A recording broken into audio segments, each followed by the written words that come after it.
Olá! Esse é um dos anúncios mais substanciais da minha carreira. E se você ama a si mesmo, ama pessoas, ama psicologia. Se você ama Deus, se você gosta de estudar esse tema, esse vídeo, essa introdução é para você. E com certeza, talvez ela te toque de uma maneira diferente, porque é muito importante o que eu vou te falar aqui.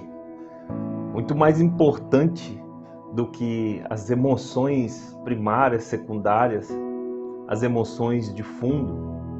Muito mais importante nesse momento, é lógico, eu vou falar sobre a etimologia da palavra psicologia e o objetivo da psicologia eclesiástica, mas muito mais importante do que a atividade em si, eu quero abordar a grande falha da psicologia e, obviamente, nós estamos cobrindo ela, né? Creio que somos únicos ou um dos primeiros a dar essa vazão, essa possibilidade dentro dessa grande estrutura que Deus tem nos dado, da Universidade Eclesiástica Gênesis, da Diplomatas.org, do Sistema de Educabilidade de Ensino, que, como você já sabe, está em 21 países, 4 eu morei, nós fundamos as bases e hoje, com algumas parcerias, já alcançamos 190 países. Óbvio que o seu certificado é nacional e internacional, mas a ciência, ela já conseguiu, a psicologia já conseguiu descobrir 6 perguntas básicas que podem definir a nossa vida quando nós respondemos ela. Quando eu falo que pode definir, não é para melhor, só define se está boa ou ruim. É o que, por quê, como, quando, onde, para, né? E tem mais uma 7ª que é um grande mistério que você vai conhecer durante o curso. Eu vou falar sobre o porquê estudar, amar, entender. E eu falo do meu coração e como Deus usou um direcionamento que hoje é um direcionamento psicológico para mudar minha vida e me fazer viajar por esses 21 países. Não tem outro motivo, senão é o que eu vou te contar aqui. E também me tornar uma pessoa tão envolvida e que ama tanto conhecimento, o ensino e a educação. Já são 22 anos, onde todos os dias eu estou envolvido com isso, todos os dias. Nesses 22 anos eu estou envolvido com palestra, comunicação, aula, ensino, e a minha vida mudou. E eu tenho certeza que um desses motivos é o porquê. Porque ajudar pessoas, ver pessoas sendo transformadas, como você vai ver muitos vídeos de depoimentos, ver a vida das pessoas, uma pessoa que estava decidida a suicidar, ela casar, né? Ela ter filhos, ela ter uma história, ela se tornar um homem, uma mulher de caráter responsável. Isso é o que nos move, ou pelo menos deveria nos mover. A transformação das pessoas é nos tornarmos instrumentos na mão do psicólogo maior, do psicólogo por excelência, que é Deus. Então nós nos tornamos ferramenta cirúrgica que vai exatamente onde está aquele problema, aquela dor, aquele nódulo, aquele câncer emocional que está matando a pessoa dia após dia, sugando a energia, a força, o ânimo, trazendo para ela medo, tristeza, dor, se instala, né? Se instaura o sofrimento e a pessoa não consegue viver. Então, por quê? Qual é a motivação maior? É ver a vida das pessoas transformadas. Se você... Agora eu falo do coração. Existe uma diferença da técnica para aquelas verdades do nosso coração. Agora eu falo do coração. Se você ama pessoas, se você odeia essa injustiça emocional, a falta de conhecimento, as pessoas perecendo, então esse curso de psicologia eclesiástica é para você. E antes de fazer uma pequena fala técnica, eu queria falar para você, para quem não conhece minha história, né, eu vou falar rapidinho aqui para você só entender como Deus usou um direcionamento, que hoje é um direcionamento, né, da psicologia. A palavra direcionamento por si só já é uma ferramenta, né? direcionar a força, a energia, a raiva, a inveja, conseguir direcionar isso com foco para algo relevante, faz de uma pessoa que tinha inclinações ou tenha inclinações terríveis para o caminho certo. Então é proposto para ela um caminho de morte e um caminho de vida. E se ela for direcionada com aquela energia, toda aquela força, aquela imperatividade para o caminho certo, aquilo vai servir para ela se tornar uma pessoa excelente. Não sei se você conhece a história de uma das principais bailarinas do mundo, cuja mãe não sabia mais o que fazer, porque nenhuma escola aceitava por causa do déficit de atenção que ela tinha. É uma das coisas que a psicologia trata. E a mãe começou a pedir a Deus, falou: Deus, eu não sei mais o que fazer. Em uma dessas escolas, ela passou por um psicólogo e ele falou: o que ela faz de melhor? A mãe disse: dança. E esse é o grande problema. Ela para a aula para dançar, ela não estuda porque está pensando em dança, ela não faz exercício porque está pensando em dança. E ele falou: coloca ela numa escola que tenha esse curso, que tenha essa atividade, tenha essa matéria. E a mãe, com muito custo, achou e o fez. E a menina não só conseguiu terminar os estudos, como se tornou uma das principais bailarinas do mundo. Ela precisava ter toda essa energia, desse talento nato, que aí entra a parte de Deus. Olha que legal, psicologia, agora Deus. Esse talento nato que Deus deu, ela precisava disso direcionado, para que as outras funções acontecessem de forma natural e normal. Então, um direcionamento. Eu, no meu caso, eu nasci na roça, eu cresci ouvindo muita palavra burro, burro, burro, burro, e uma coisa que me marcou muito foi que uma pessoa da nossa família disse: toda família precisa ter um burro, toda família precisa ter uma ovelha negra, e a nossa família, você foi o escolhido. E eu cresci com esse trauma, ali se instalou, fez o download de um trauma. Eu falei: bom, eu fui escolhido para ser burro, para que estudar? Mas ali eu decidi buscar o psicólogo por excelência e eu pedi para Deus uma direção.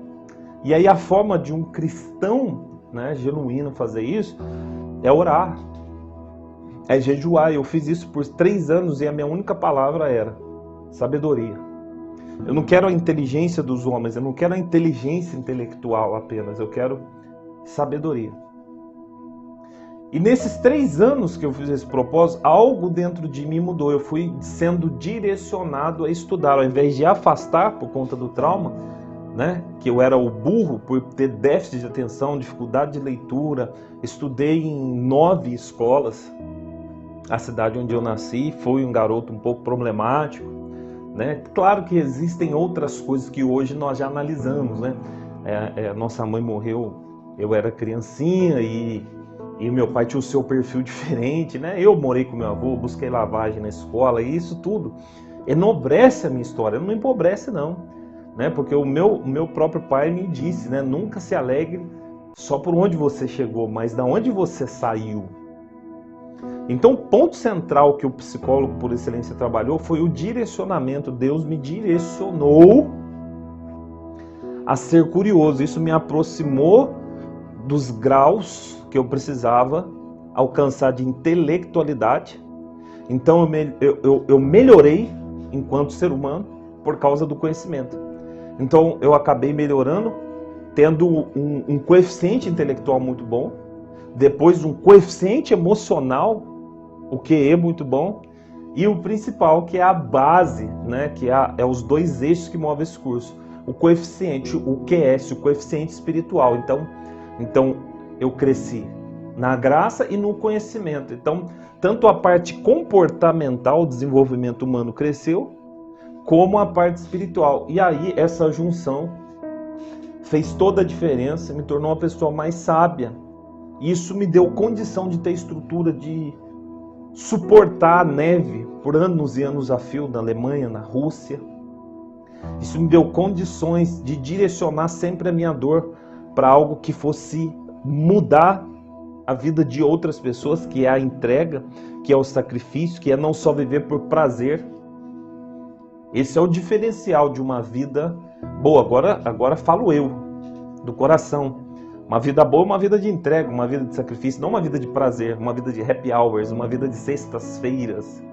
É uma vida onde todo dia você faz o que ama e você dorme bem, acorda feliz, porque vai fazer o que ama, e quando dorme mal, você dorme pouco, você fala, acordei mais cedo para fazer o que eu amo. Então, o contentamento está instalado. Mesmo jeito que o sofrimento se instala na vida do ser humano, o contentamento também.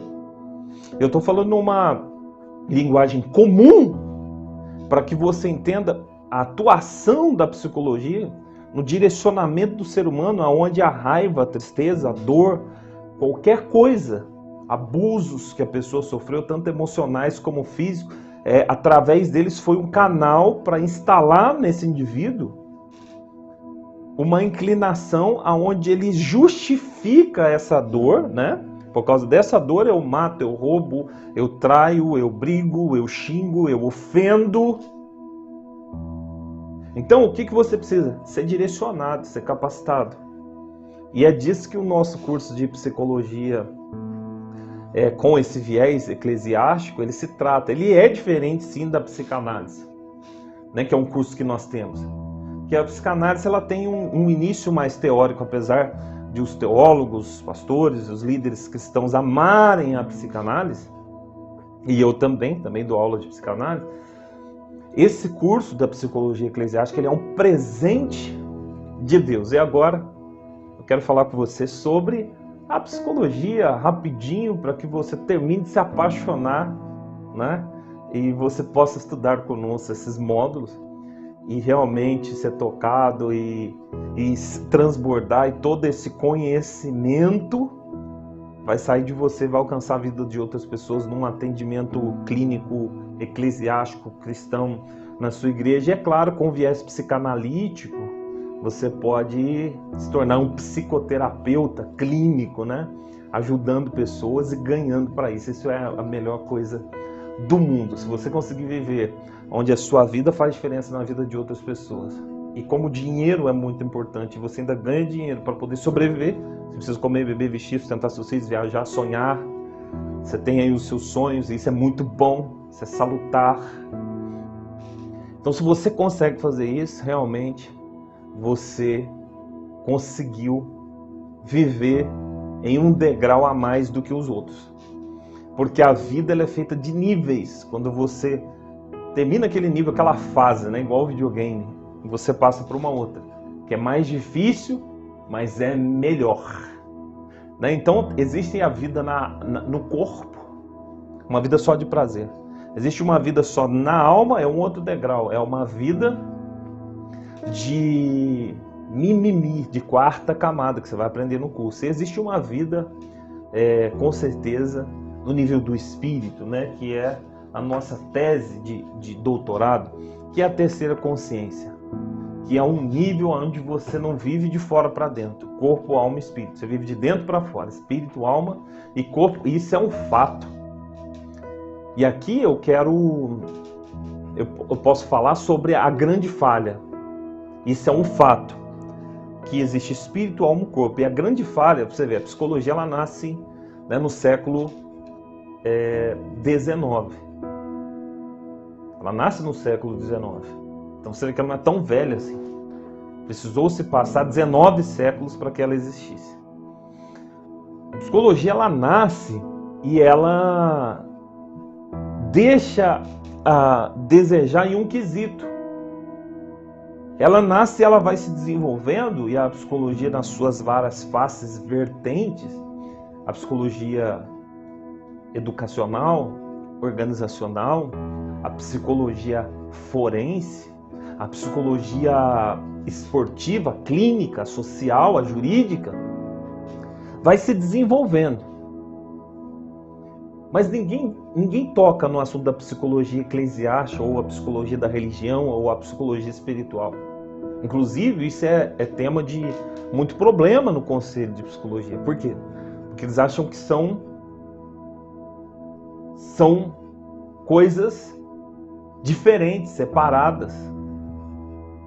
E não são, porque estão juntas. É que nem o shampoo 3 em 1 está junto.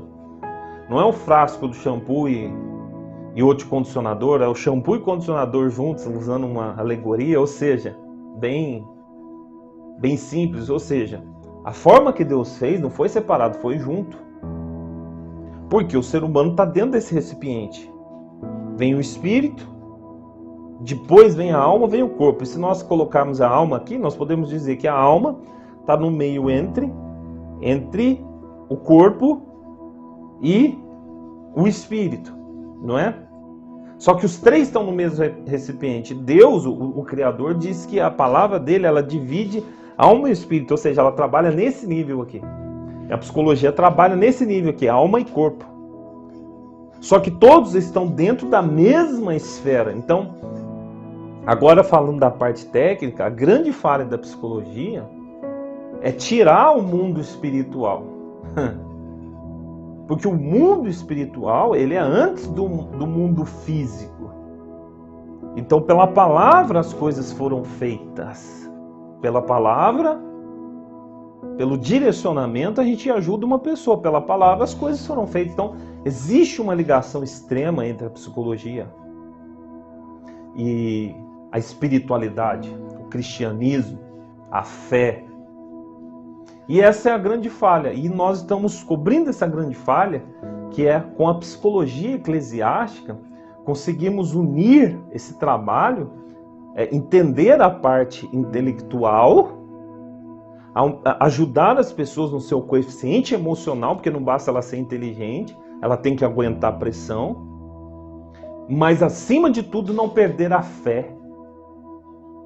Acreditar que existe algo que está direcionando, que está cuidando, existe uma palavra sobre a vida de cada ser humano. E é óbvio que um dos pilares da psicologia, aqui é uma palavra de ordem técnica, se você tem lá o engenheiro, a sua ferramenta é a calculadora, e ele consegue com maestria calcular, ter uma ideia de quantos anos uma ponte vai durar. Ela aguenta tanto peso, mas quanto peso ela aguenta passando caminhão todo dia por 10, 20, 30, 40, 50 anos.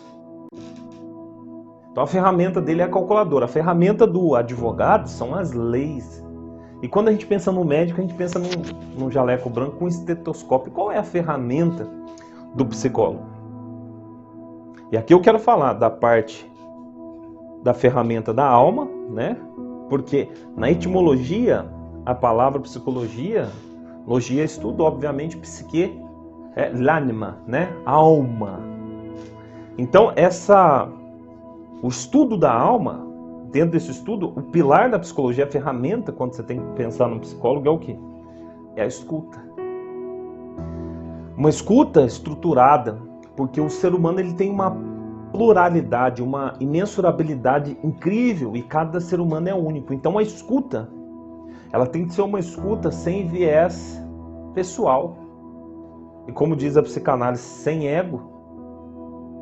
Ela tem que ser uma escuta que tem amor, empatia, altruísmo, mas também técnica, para analisar e poder ter uma abordagem ideal. Logo, cada ser humano é único. Então, quando você fala da psicologia eclesiástica e do aconselhamento ou atendimento clínico, não tem só o conhecimento técnico. Não é só o conhecer das emoções básicas. Né? Não é só saber das emoções primárias, secundárias e as emoções de fundo. Não é só saber sobre raiva, nojo, alegria ou tristeza. É necessário um pouco mais.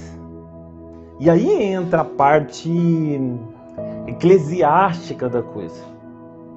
Né? Você vai trabalhar os medos da pessoa, mas a pessoa tem um problema, aí você vai trabalhar de fora para dentro, então passa pelo corpo, chega na alma, a psicologia trabalha.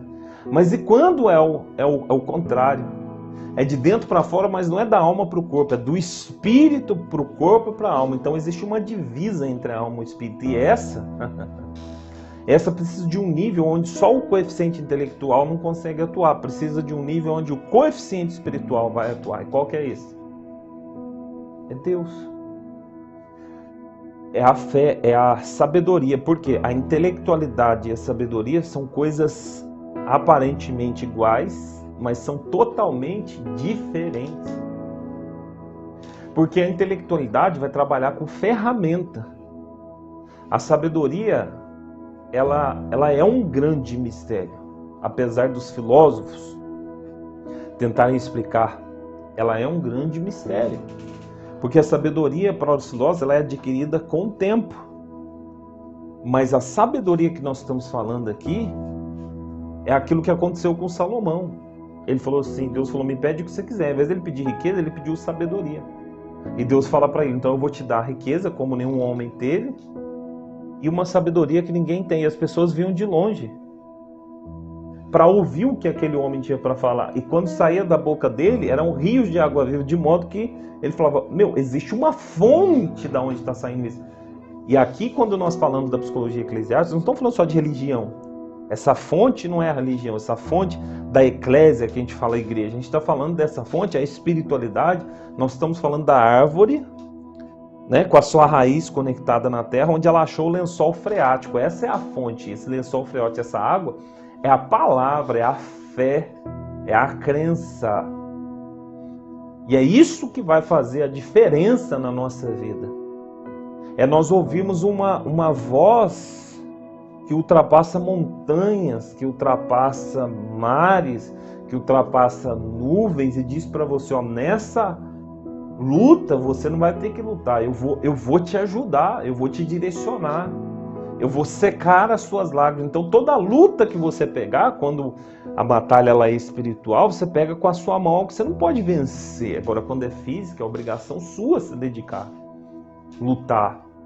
Para você que vai fazer o curso, estudar. Para aquele que está sendo atendido por você, aceitar o direcionamento. Porque às vezes, aquilo que foi plantado em você, como em mim o trauma, e ser chamado de burro, ele pode me impedir.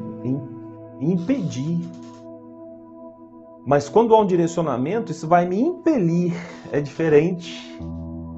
Se impedir é para trás, impelir é para frente.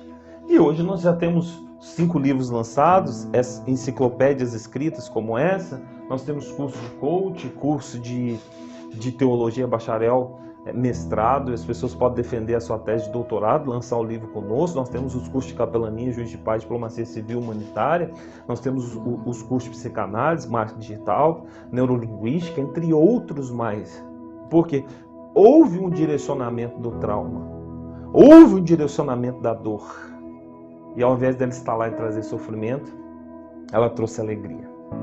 Eu encerro essa aula, eu encerro essa introdução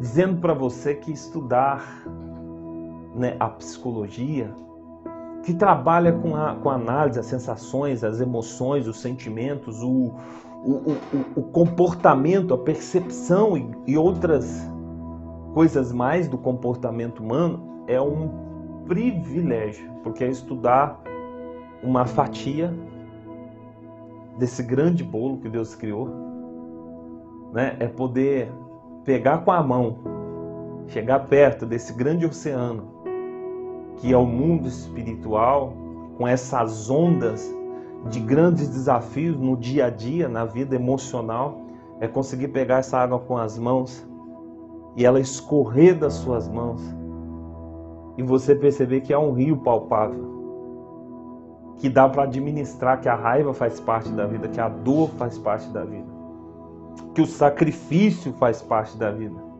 e que a vida já não vai ser tão dura assim.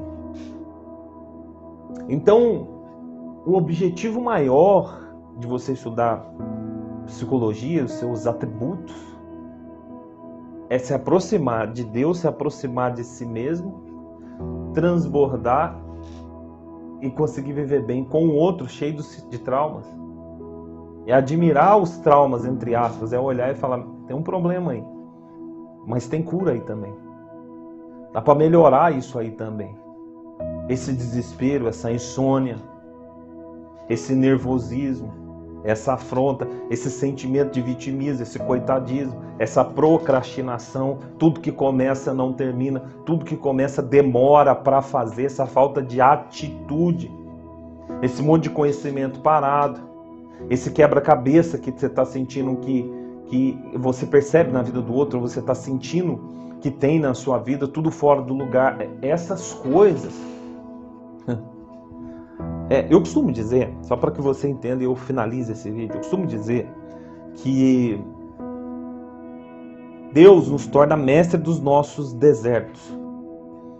Então esse que vos falo sofreu muita dor, muito abandono, muita decepção, muito abuso emocional, muito trauma.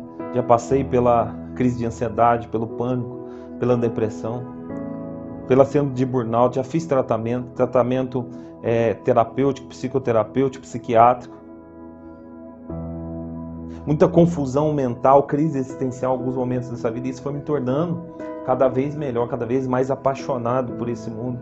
Porque a cada sessão, a cada terapia, a cada curso, a cada formação, a cada pós-graduação, eu percebia que eu nasci para isso, e o mundo se descortinava, e eu me apaixonava pelas crises que é possível vencer, porque eu fui vencendo todas as minhas.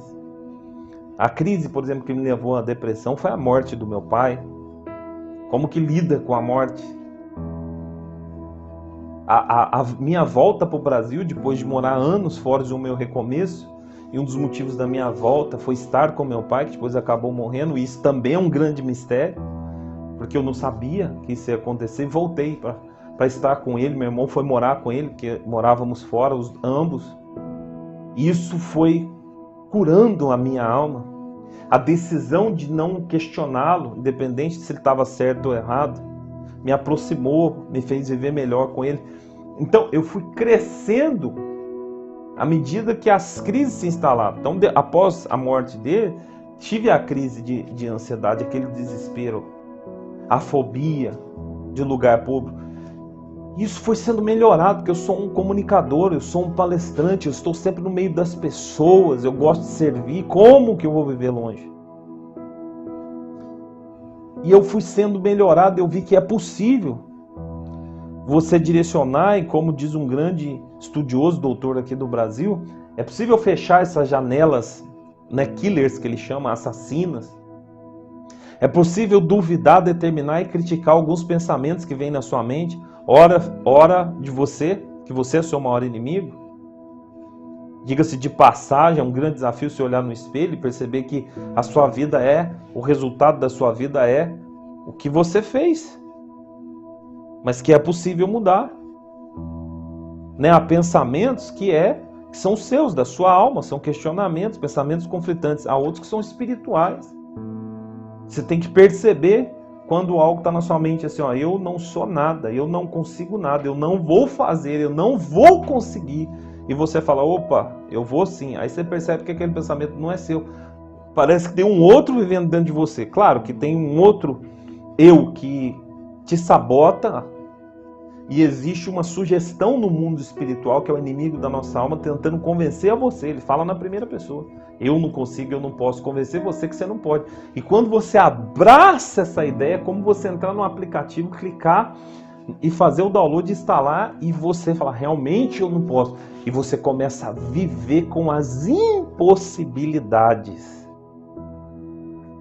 E o objetivo do curso, eu falei numa linguagem comum, que eu chamo de comum, informal, sem coloquialidade, para que nós venhamos a abraçar esse universo da transformação de dentro para fora. Eu estou terminando um livro que vai fazer parte também, você vai poder tê-lo, que é o Quem é Você? Defina a sua identidade. Você precisa reconstruir o eu perdido, e tem um passo a passo, porque se existe um grande esforço que você teve que fazer, o que as pessoas têm que fazer, nós estamos falando aqui de você enquanto sendo beneficiado pela psicologia e do outro enquanto beneficiado por você. Se a pessoa tem que fazer muito esforço para ela não se dar bem na vida, ela precisa entender que tem um passo a passo para que ela coloque as coisas no eixo. E é esse passo a passo que a gente precisa entender. Nesse livro, Quem é Você? Não tem como você decidir quem é você se você não consegue definir quem você não é. Você não é tudo isso que você pensa. Você não é tudo isso. A pessoa não é tudo isso que ela pensa, certo? E não é também tudo isso que os outros pensam. Existe uma definição. E nessa reconstrução, nós precisamos passar pelas 12 camadas da maturidade. Nós precisamos passar pelos 7x da ansiedade. São ferramentas. De repente, uma terapia até cognitiva você vai precisar. De repente, você vai precisar direcionado para um psiquiatra e realmente o teu problema é de ordem química, patológica. Você precisa ser medicado. Você precisa reconhecer isso. Tudo na sua vida pesa. Alimentação, dia a dia, o que você passou. Né? Agora eu estou falando para a pessoa que vai fazer o curso, eu estou falando para você também. Não é só para você, psicólogo eclesiástico, terapeuta, cristão, psicanalista. É para você, indivíduo. Você precisa de ajuda. Você precisa se curvar diante do reconhecimento que você precisa de ajuda. Aí precisa quebrar o eu. Precisa ter humildade. Eu falei que esse vídeo ia ser um grande vídeo. Para você que assistiu ele todo. E aí, quando você... Olha que coisa mais paradoxal. Desce para baixo, porque descer é para baixo. Porque a gente fala desce, a pessoa não entende, que é se curvar, se abaixar. Não é descer para cima, que é aqui, ó. Não, eu sou humilde, mas com o nariz em pé. Quando você desce, literalmente, com redundância.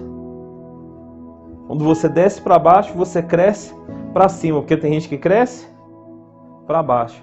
E o que é crescer para cima? É ser alimentado embaixo. Numa vida onde você é mais humilde, faz o que tem que fazer, reclama menos, é grato, se entrega para Deus.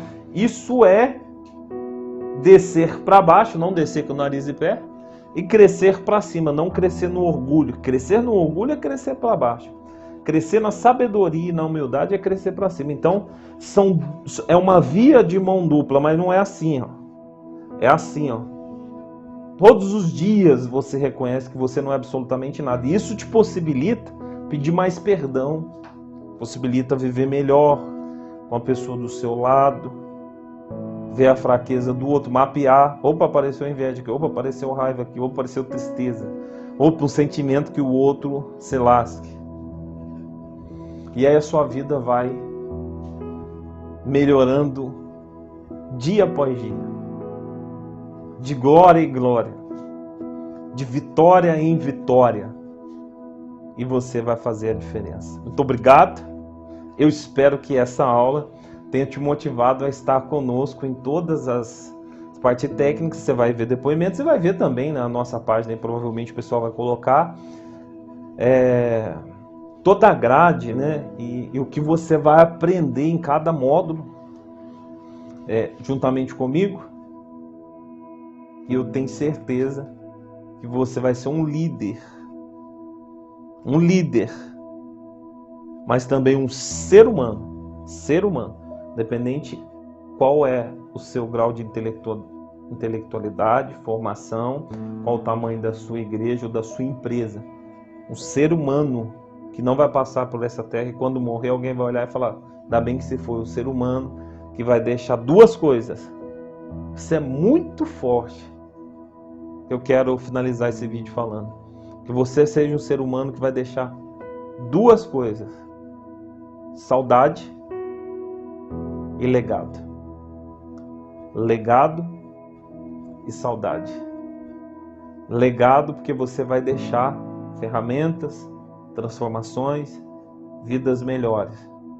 E saudade porque você é um ser humano fantástico.